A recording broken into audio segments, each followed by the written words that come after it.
Hey everybody, this is Bill Hahn Jr. And I wanted to take a moment to comment on something that happened this past weekend at FL2K down at Bradenton, where a stick shift racer by the name of Joel Grannas, who was the #1 qualifier in the premier stick shift class, did not make the semifinal round and has been dragged all over the internet for having had the audacity, the apparent nerve to talk about it and express his dismay over what happened.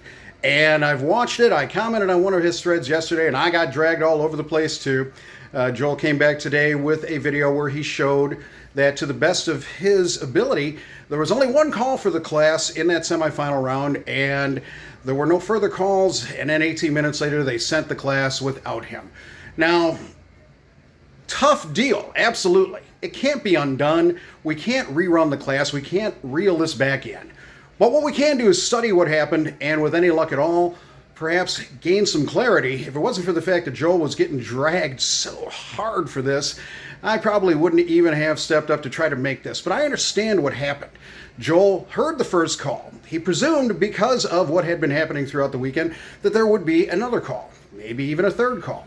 Now, I just wanted to show you, here's what I do when I'm announcing events.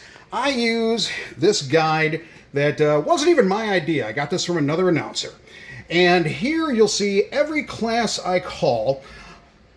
I keep track of when I've made the calls and how many calls I've made. And what this does, this gives me the opportunity to not only make the calls in a timely manner, but to understand how many calls I've made, what is the time lapse between each call for each class, and of course it has the backup capability of showing us when we made these calls if a racer should ever have a problem with how the calls were made.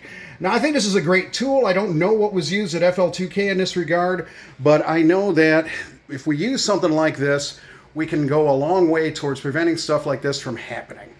And it's really bad. I mean, Joel does not expect anybody to do anything except acknowledge what occurred.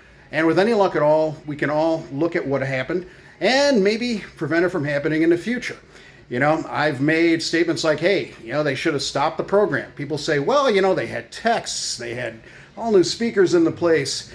They were not going to slow the program down just to call this one one of the best racers in the country to the track, to the lanes. And I say, well, yeah, the point is, we make multiple calls because of one simple reason. We know every single racer won't hear every single call.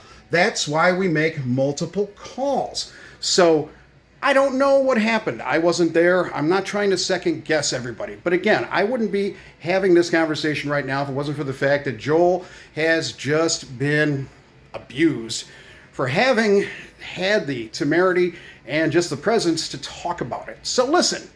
You can drag me too. I understand. Everybody's got an opinion, but I've been in this game for 50 years plus.